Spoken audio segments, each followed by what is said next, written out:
Morning po mga kapatid.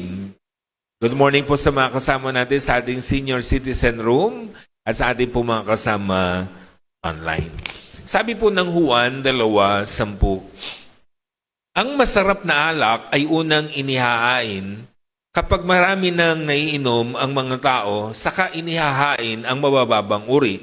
Ngunit sa huli ninyo inilabas ang masarap na alak. So, very familiar story ito sa atin. Ito po yung first miracle ng ating pong Panginoong Hesus dun sa kasalan sa Cana. So, may nagaganap na kasalan at sa kasalan meron silang mga isineserve na mga wine, mga juices na masasarap. So, naubusan ng naiinom itong mga bisita, kaya naman ang ating Panginoong Hesus ay gumawa ng wine. Nung matikman ito ng lahat ng mga bisita, sabi nila, napakasarap nito. Sabi nila, bakit sa huli ninyo sinerve? So, pag inanalyze natin yung terminology ng mga bisita in this context, meron silang ideya na ang kanilang mga celebration ng kasalan, yung wine na pinakamasarap, sineserve sa umpisa, tapos mababang klase na yung susunod. Meaning, papasama ng papasama ang lasa. Papapait ng papait. Anong implication nun? Maybe because sa kanila, sa mga Hudyo, ganyan ang paniniwala nila sa pag-aasawa. Matamis, masarap sa umpisa, mapait sa huli. Diba? Itinuwid ngayon ito ni Jesus. Kaya gumawa siya ng pinakamasarap na alak sa huli kasi para kay Jesus ang pag-aasawa, masarap sa umpisa, mas masarap hanggang sa huli. Tanungin mo ang katabi mo, ganun ba kayong mag-asawa? Gandang tanong, ano? Di ba? Habang tumatagal ba ang pagsasama nyo, sumasarap o pumapait? Ano? Ang malungkot kasi sa maraming mag-asawa ngayon, sarap na sarap sa simula, daing ng daing sa huli. Diba? Totoo naman kasi, diba, yung mga babae maraming daing sa lalaki. Noong kasi, nung nililigawan pa, nung bago pa lang, lahat ng bit-bit niya, gusto siya na rin ng magbit-bit. Kulang na lang, pati ikaw, bit-bitin niya. Ngayon, mag-asawa na kayo, matagal na kayong mag-asawa, ano nang eksena?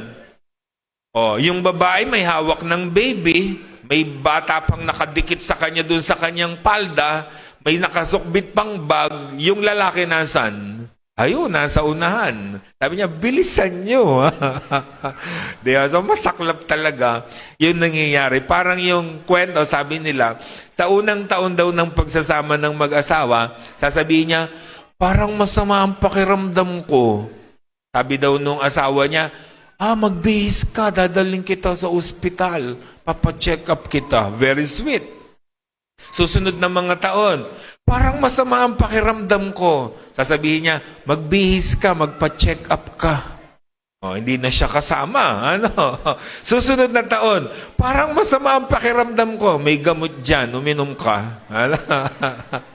Susunod, parang masama ang pakiramdam ko. Anong sagot? Daing ka naman ng daing. Lahat na lamang. So, hindi dapat ganun. Kaya naman gumawa si Jesus ng pinakamasarap at pinakamatamis na alak sa huli dahil ang pagmamahalan ng mag-asawa para kay Jesus dapat masarap sa simula, mas masarap sa huli. Ganong klase ng pagmamahal ang gusto ng Panginoon na nakikita niya sa loob ng kanyang iglesia. Yung pagmamahal na habang tumatagal tayong magkakasama, habang tumatagal tayong narito sa iglesyang ito, habang tumatagal tayo sa ating mga pagtitipon, lalo nating namamahal ang isa't isa. At yan ang pag-uusapan natin today at sa mga susunod pang mga linggo, that we love our church. I love my church. Do you love Cardona Church of Christ? Pakisabi nga natin, I love Cardona Church of Christ. Hindi lang yan itinatatak sa damit. Diba? Yan ay pinapatunayan talaga natin na mahal natin ang iglesyang ito na kinabibilangan natin. And When I say I love my church, so I love Cardona Church of Christ, it doesn't mean this building. Church is not a building. We are the church. Tayo po ang church. Kaya pag sinabi nating, mahal ko ang Cardona Church of Christ, ang mahal natin is the members of the Cardona Church of Christ. Our brothers and sister. Ang problema sa atin, mas mahal natin yung building na ito kaysa sa katabi natin. Diba? So dapat ang mas mahal natin, hindi itong building na ito, kundi yung kapatid natin sa pananampalataya. Di po ba? So mahal na mahal natin ang bawat isa. Sabihin niyo sa katabi niyo, I love you with the love of the Lord. Mahal na mahal dapat natin, ha? Why it is important to love the church? Bakit mahalaga na bawat isa sa atin na narito ngayon, mamahalin natin ang Cardona Church of Christ? Why is it important? John chapter 13:35. By this, everyone will know that you are my disciples if you love one another. Paano daw malalaman ng tao that we are followers of Jesus, that we are disciples of Jesus? Paano raw nila malalaman na tayo mga anak ng Diyos? Dahil ba linggo-linggo nasa kapilya kayo? Dahil ba every gawain wala kayong pinalalampas? Dahil ba meron kayong dalang Bible? Dahil ba naglilid kayo rito? Dahil ba may ginagawa tayong mga ministeryo? No. Ang sabi ng Bible, people will know that you are my disciples if you love one another. Kung mahal natin ang isa't isa, kung mahal natin ang ating mga kapatid sa pananampalataya. So loving the church is our proof that we truly God's people. Ang pinakamabisang paraan para maipakilala natin sa lahat ng tao sa paligid natin na tayo mga anak ng Diyos, kung tayo po ay nagmamahalan. Tayong mga tao kasi magaling sumukat. Magaling magsukat. Sinusukat natin ang timbang natin. Kayo ba, nagtimbang na? O kasi, yan na yung season ng puro kainan. Baka tayo manaba na naman. Tayo nagsusukat ng waistline. Nagsusukat tayo ng sugar. Nagsusukat tayo ng blood pressure, ng cholesterol. Pero alam nyo, ang higit dapat nating sinusukat is our spirituality. Kumusta ba ang spirituality ng bawat isa sa atin? And the greatest measurement and standard of spirituality is your love for people. Yung pagmamahal natin sa iglesia ng ating Panginoon, yung pagmamahal natin sa ating pong mga kapatiran. So para malaman natin, para masukat natin kung gaano tayo kabanal, kabuti, ka-espiritual, huwag niyong sukatin yung kung ilang beses kayong umaten ng pagtitipon. Kundi ang sukatin ninyo kung gaano nating kamahal yung mga kasama natin sa pagtitipon. Yun ang sinusukat. Diba? Sabi nga ni Paul in 1 Corinthians 13:1-3, what if I could speak all languages of humans and angels? If I did not love others, I would be nothing more than a noisy gong or a clanging cymbal. What if I could prophesy and understand all secrets and all knowledge? And what if I had faith that moved mountains? I would be nothing unless I love others. What if I gave away all that I owned and let myself be burned alive? I will gain nothing unless I love others. Makikita natin na yung mga pinahalagahan ng unang mga mananampalataya parang nabaliwala according to Apostle Paul. What are they? Speaking in tongues, prophesying, faith, giving, sacrificing oneself, di ba? Lahat ng yan highly valued in early Christianity. But Paul said, all of these are nothing if I do not love. Walang kwenta ang lahat ng ito kung walang pag-ibig sa akin. Kung ilalagay natin sa konteksto natin, mas pababawi natin, ganito lang ibig sabihin nun. Kahit lagi kayong present sa mga pagtitipon, lokal, provincial, national, Diba? May ministry pa kayo, officers pa kayo, pero walang love. You don't love brothers and sisters in Christ. Walang kwenta ang lahat ng ginagawa natin. So to prove to people that we are really disciples of Jesus is by loving our brothers and sisters. So dapat mahal natin ang mga kapatid. Kaya sabi ng Colossians 3:12 to 14, therefore, as God's chosen people, holy and dearly loved, clothe yourselves with compassion, kindness, humility, gentleness, and patience. Bear with each other and forgive one another. If any of you has grievance against someone, forgive as the Lord forgave you. Take note, and over all these virtues, put on love, which binds them all together in perfect unity. So sabi ni Apostle Paul, we are chosen people, we are holy people, we are loved people. Kaya sabi niya, dapat isinusuot natin ito. Clothe yourselves with patience, compassion, etc., etc. And above all this, ang sabi niya, put on love. Yung term na ginamit niya is clothe yourselves. Ibihis. Diba? Parang damit. Ano po? Kasi mga kapatid, pag tinignan natin, uniforms identifies what schools, what establishments you belong. Napakahalaga kasi ng suot. Alam mo agad kung saan nag-aaral yan, kung anong klaseng trabaho niya, depende kung anong suot niya. Tama? Kaya yung term na ginamit ni Apostle Paul is clothe yourselves. Like for example, tingnan niyo ito. Pag nakakita kayo ng mga batang ganyan, alam nyo na sa SF nag-aaral, tama? Hindi. May mga nag-yes yata, ano? Hindi. Saan? URS. Ayan, tinetest ko lang kayo. Alam na agad ninyo kung saan nag-aaral, tama? Yung mga estudyante, alam nyo agad kung anong uniform ng SF. Alam nyo kung anong uniform ng, kahit nga sa mga elementary natin, di ba? Iba ang sa Kalaan, iba ang sa bayan, iba ang sa ganito. So alam nyo na agad. Diba? Kaya bakit ginagawa yun? Para alam natin, pag may batang nawala, alam agad kung saan isosole. Diba? Alam agad kung saan dadalhin. Kasi nga, na-identify mo ang tao sa kanyang suot. Halimbawa, next picture, alam nyo agad na sila ay baka mapagkamalan yung mga barangay tanod dyan. Hindi. Alam agad natin sa suot pa lang na sila ay mga pulis. Diba? Susunod. Tingnan nyo, alam nyo na agad na ano yan.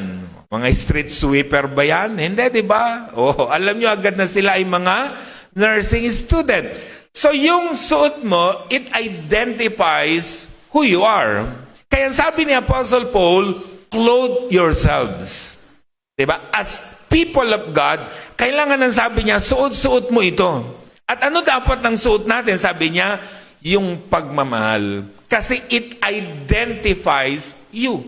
Na-identify tayo pag suot natin yung pagmamahal na yan. So nakikilala tayo ng tao that we are people of God. Tignan mo ang katabi mo.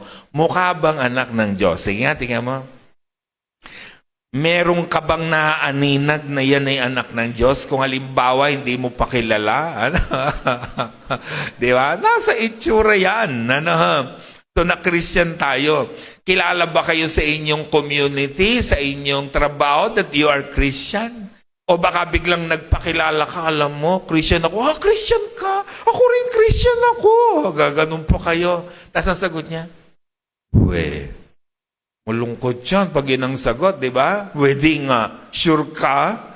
Kasi kakaiba yung ginagawa mo doon sa pinopropes mo sa kanila, pinopropes mo sa kanila. Di ba? Kaya sabi ni Apostle Paul, wear your uniform. Isuot mo yung kasuotan ng mga anak ng Diyos, and that is love. Gawa 2:43 hanggang 47. Dahil sa maraming himala at kababalagang ginawa sa pamagitan ng mga apostol sa Jerusalem, naghari sa lahat ang takot, nagsama-sama ang lahat ng mga sumasampalataya at kanilang mga ari-arian ay tinuring na para sa lahat.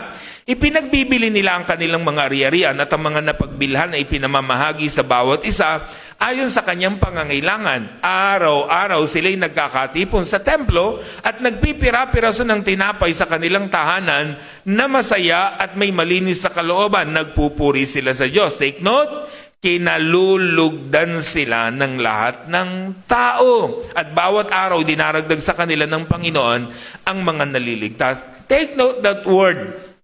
Natutuwa ang tao sa kanila. Kinatutuwaan sila ng tao. Kinalulugdan sila ng tao sa kanilang paligid. Diba? Yun ang kanilang pagtingin sa kanila. Why?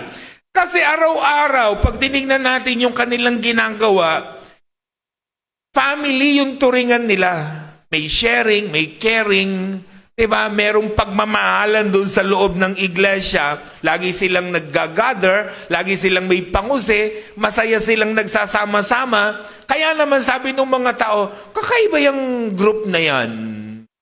Diba? Kaya araw-araw, sabi nga, nadadagdagan sila. They wanted to join them. Kasi lagi silang nagsasama-sama. So may proof yung love nila sa church.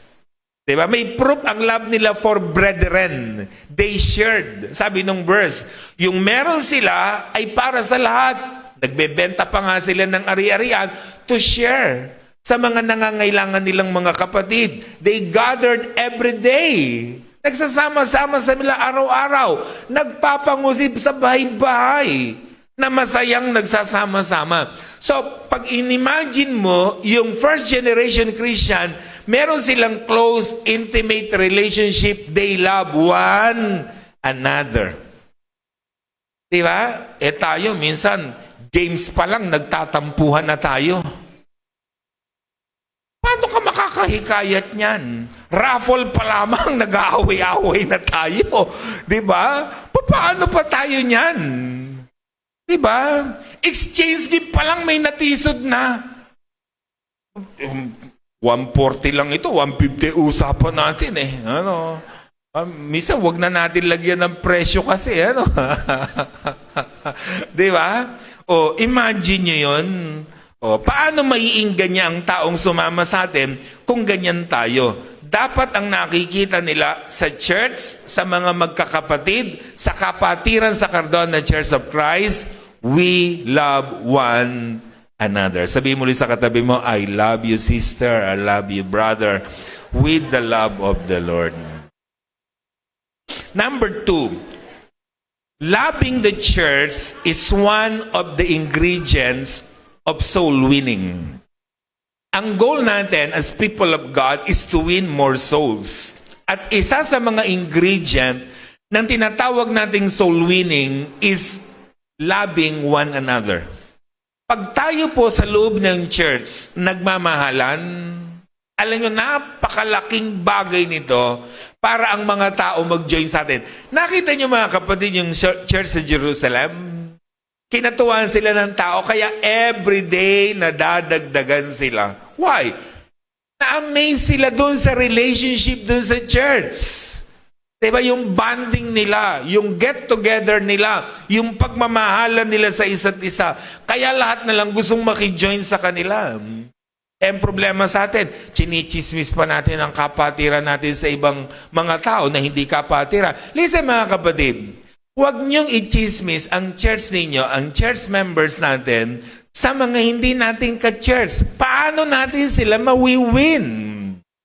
Paano sila mag-join sa atin? Kitang-kita, ganyan ba sa church nyo? Tapos, sige, invite kita sa amin, ha? Paano sasama yun? Siniraan mo yung ministro ninyo, siniraan nyo yung elder nyo, siniraan nyo yung kababaihan nyo, yung kalalakihan nyo, yung mga tao sa church. Paano pa siya sasama? Diba? So, napakahalagang bagay, mga kapatid, yung sabi nga, kung magchichismis kayo, yung mga magagandang bagay para maingganyo sila na sumama sa atin. Gawa 2:47, nagpupuri sila sa Diyos, kinalulugdan ng lahat ng tao. Take note, bawat araw, idinaragdag sa kanila ng Panginoon ang inililigtas. Bawat araw nadadagdagan sila. Why? Kasi present yung love dun sa church. Listen, people are watching us. And church people are watching us. Dalawa lang ang pwede nilang maramdaman.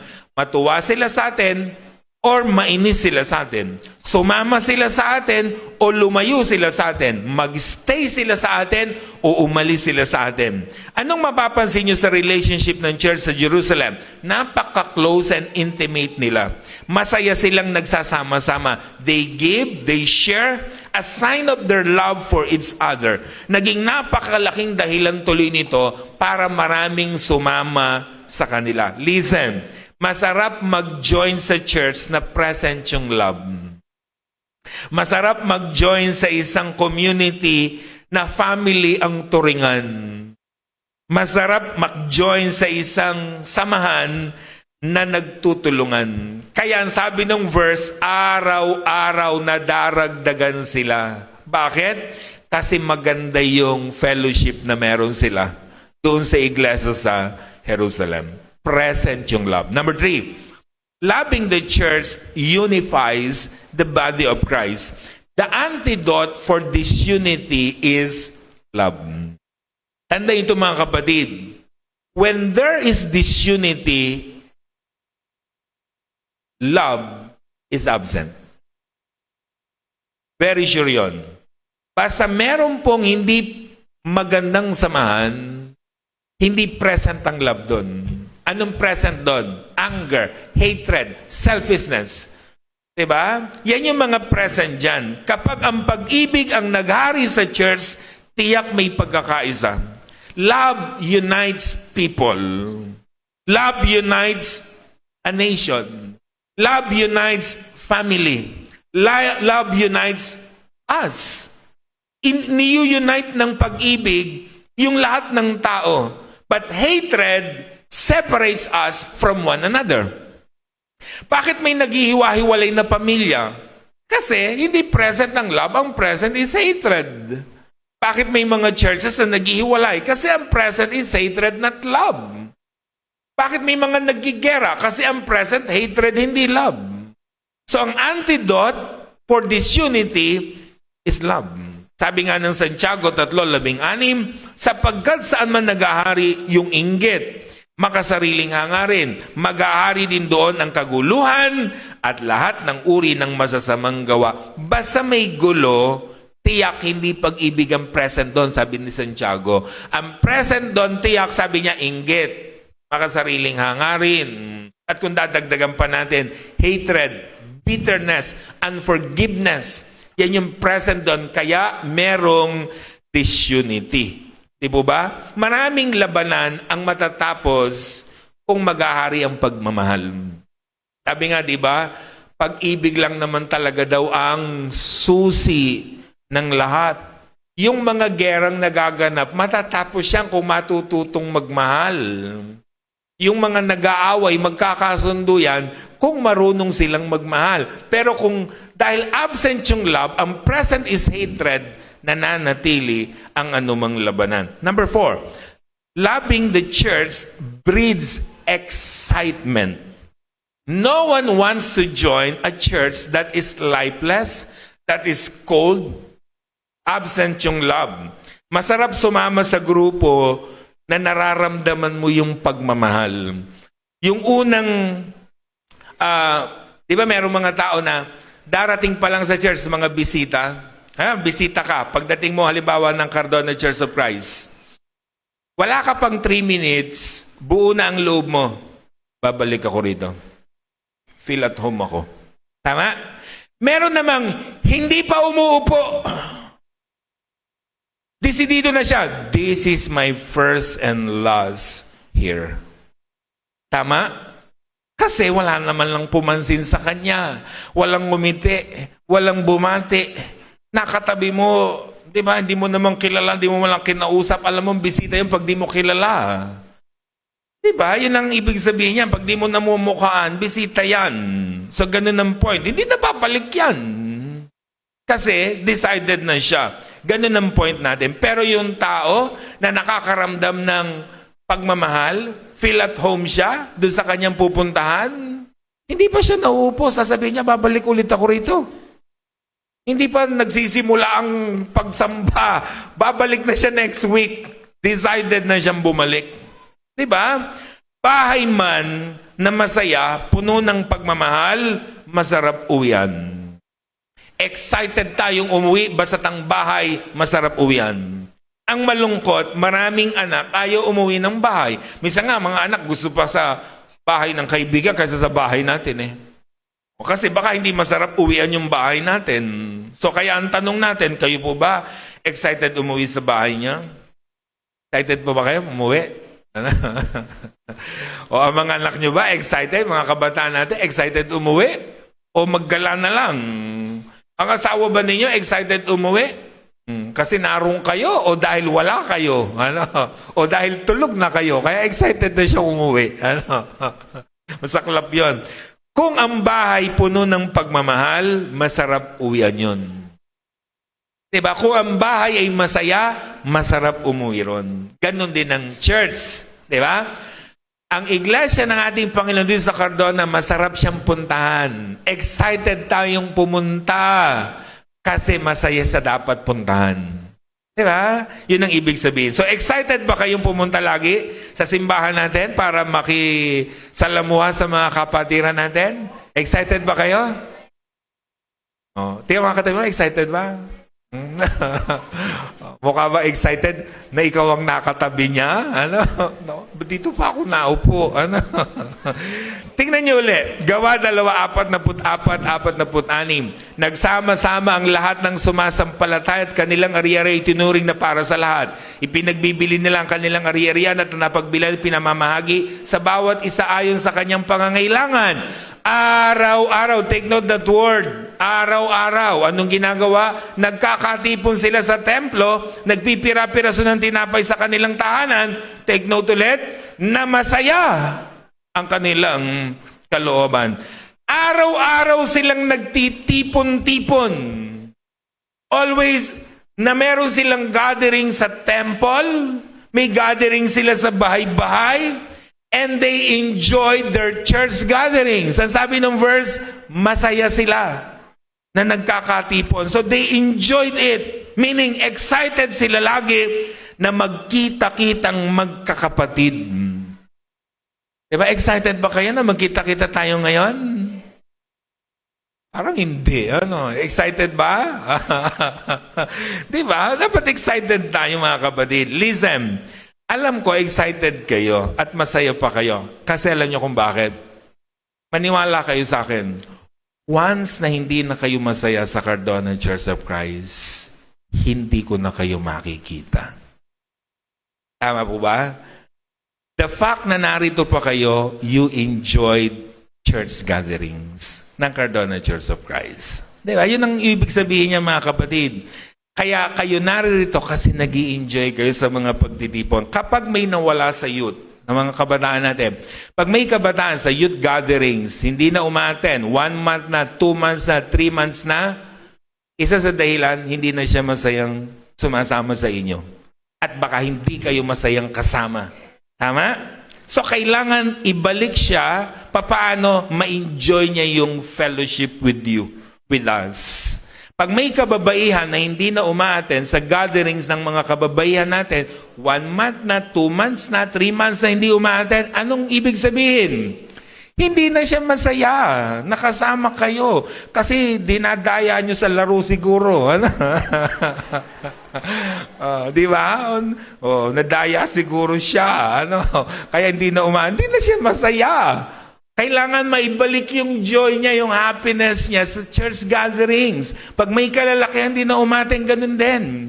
Tatandaan natin yung mga kapatid. Listen, makinig kayo mabuti.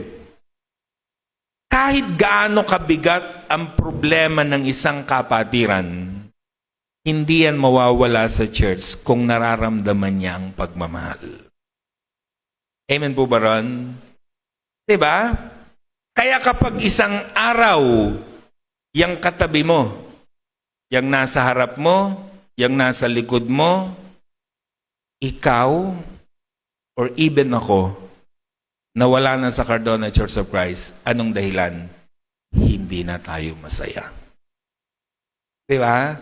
So, wag tayong papayag na yung mga kapatid natin, hindi sila maging masaya na kasama tayo. Para hindi sila mawala. Kailangan na-i-enjoy natin yung gathering, na-i-excite tayo. At paano tayo na-i-excite? kung nararamdaman yung pagmamahal sa iglesia ng ating Panginoon. Diba? May excite tayo laging pumunta. May excite tayo laging dumalo. May excite tayong mag-stay because nare-receive natin, natatanggap natin, nararanasan natin ng pagmamahal ng isa't isa. Kaya kapag meron tayong ganitong church gatherings, dapat we connect with people, we smile more often, we greet more often para mas maramdaman ng tao na mahal natin ang isa't isa. Hindi yung wala man lang kayong nabati. Diba? Wala man lang kayong nakamayan, wala man lang kayong nakumusta. Diba, buong worship service natin, wala man lang tayong nakilala. Minsan ganun ang problem sa atin. Diba? So kailangan gawin natin yan para maipadama ang pagmamahal sa isa't isa. Minsan kasi malungkot sa mga churches, ganito magkasama na Lunes hanggang Sabado, pati Linggo sila pa rin ang magkasama. Diba? Kaya sabi nga nila, dapat pag Linggo, iba naman ang kasama mo. Diba? Sino naman sasamahan natin? Yung iba para maramdaman ang pagmamahal. Kaya merong mga tao, sabi nga nila, na-OP sila sa church, na-OP sila sa youth, na-OP sila sa, alam naman natin ibig sabihin ng OP, di ba? Out of place. Kasi, kayo-kayo rin ang magkakasama. Kayo-kayo rin ang nag-uumpukan. So, kailangan nararamdaman ng lahat that they belong sa community na meron tayo. Diba? Yun ang dapat nating natututunan, mga kapatid. Huwag kayong mag-stay sa isang group, sa isang community lang, sa isang barkadahan. Kailangan nararamdaman ng lahat that they are belong sa grupo natin. Sa lahat. Diba? Yun ang dapat nating ginagawa. Para nararamdaman ng pagmamahal at pag naramdaman niya, ang sasabihin niya, mag-stay ako. Diba? Yun ang ibig nating ipaunawa, mga kapatid. Another, love for the church, loving the church helps us to achieve our goals and mission. Maraming mga local churches ang hindi nagagawa yung dapat nilang gawin. Maraming mga mananampalataya na hindi nagagawa yung dapat nilang gawin, yung mission nila, yung goals nila sa buhay bilang mga mananampalataya. Alam niyo kung bakit? Kasi minsan iba yung nagiging mga priorities natin. Iba ang nagiging gusto natin gawin kahit sa mga churches, di ba? Walang ginawa tayo kundi magtalo, mag-away, magdiskusyon. Maraming mga kontratista, di ba? Laging kontra dito, kontra doon. Our goal as a church is to seek and save the lost. Dapat iyon ang nagiging priority natin. Kaya mahalaga, present yung love to win more souls. Para yung nawawala, maibalik, yung talagang wala, madala. Yun ang gagawin natin, mga kapatid. Alam niyo ba, maraming mga tao, kaya pumupunta sa simbahan, kasi naghahanap sila ng love. Naghahanap sila ng care. Naghahanap sila ng acceptance. Naghahanap sila ng pangunawa, pag-intindi ng tao. Pero ang ending, hindi yun ang nare-receive. Kaya, umaalis na lang sila sa church. Kasi sa halip na pagmamahal, judgment ang ibinibigay natin. Panghusga dun sa mga taong nagkakamali at nagkakasala. Listen, mga kapatid. Church is not a museum for saints. It is a hospital for sinners. Ang Cardona Church of Christ, hindi yan tabihan ng mga banal. Because no one is saints. Di ba sa buhay natin ito, we are all sinners. We are saints through the blood of Jesus Christ. Pinapaging banal tayo. But on our own, we are not saints. We are not holy. Naging banal lang tayo dahil sa dugo ng ating Panginoong Jesus. But still, we are sinners. We are committing sins. Diba? Kaya lahat tayo rito sa church na ito, wala naman, tingnan mo nga katabi mo, di na ba nagkakamali yan? Tingnan mo nga. Tingnan mo, ayaw mo ba Ano? Oh, hindi naman nagkakamali yan. Sige nga, tingnan mo, hindi naman nagkakamali. Oh, naku po, anong hindi? Baka ganun pa ang isagot mo. Grabe po magkamali ito. Diba? Lahat naman tayo nagkakamali. Kaya ang church, hindi yan tabihan ng mga banal. Yan ay lugar, ospital ng mga makasalanan. Dito tayo itinutuwid ng Diyos, itinatama, inaayos ang buhay ng bawat isa sa atin. Di po ba? Yun ang kailangan ginagawa natin. mga kapatid, we help each other. We correct each other in love, but we don't judge each other. Hindi natin itinataboy ang mga kapatirang nagkakamali. Tinutulungan natin sila para magbago ang buhay nila. John 8:10-11. Then Jesus stood up again and said to the woman, "Where are your accusers? Did not even one of them condemn you?" "No, Lord," she said.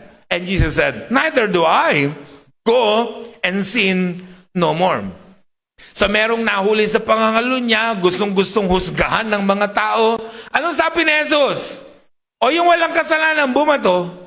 Walang bumato. Sabi niya sa babae, meron bang bumato sa iyo? Wala po. Anong sagot ng ating Panginoong Jesus? O ako man, di kita huhusgahan. Hindi siya kinondem ni Jesus kahit malaki ang kanyang kasalanan. Pero hindi niya kinonsinti. Diba?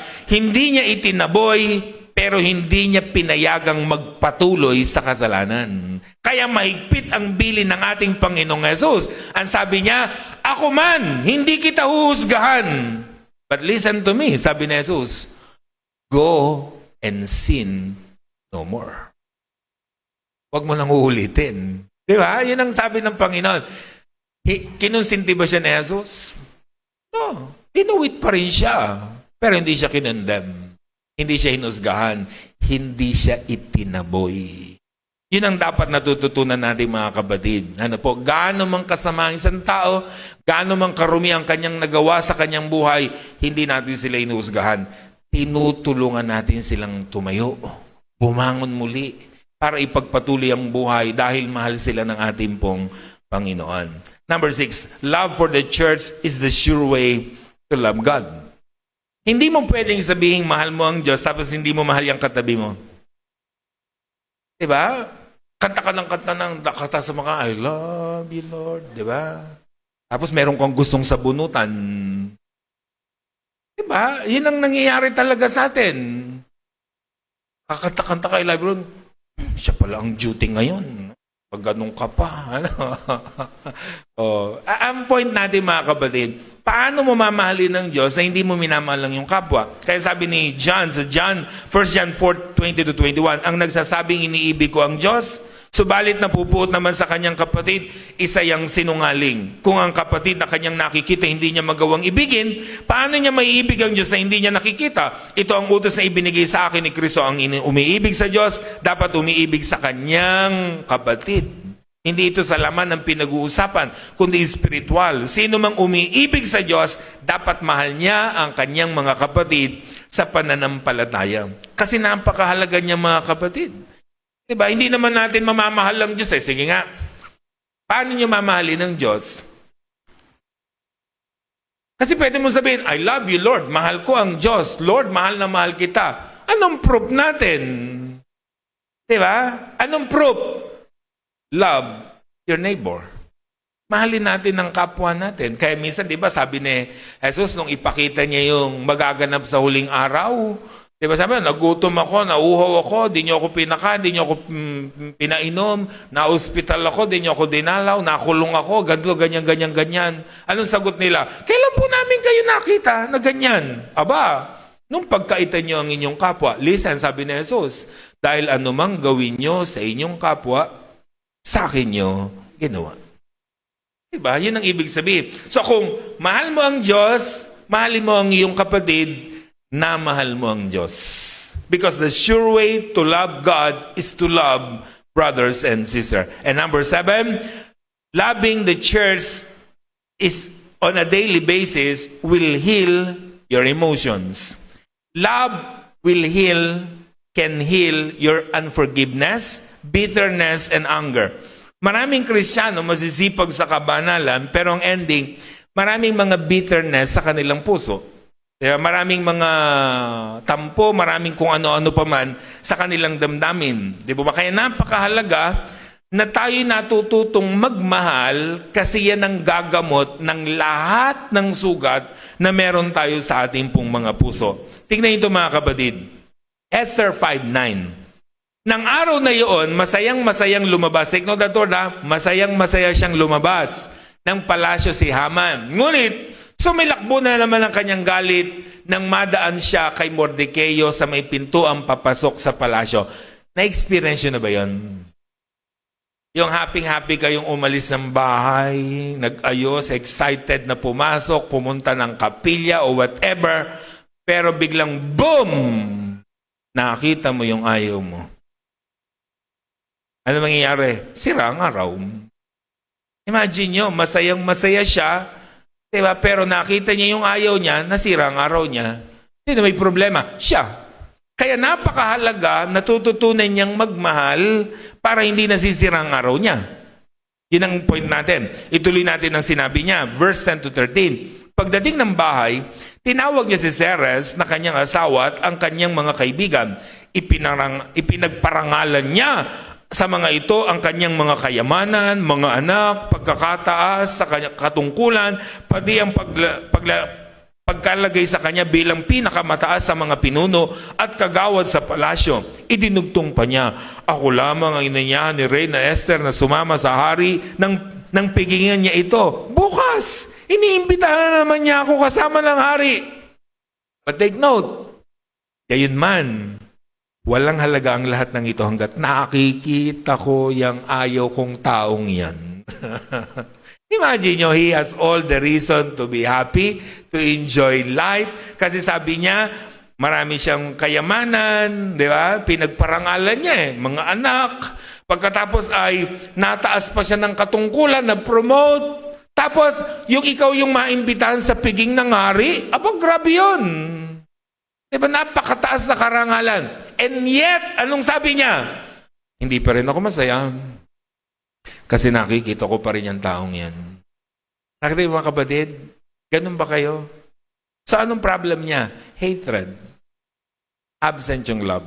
Kaya kapag present yung love sa buhay natin, lahat ng masama sa loob natin ay gagaling.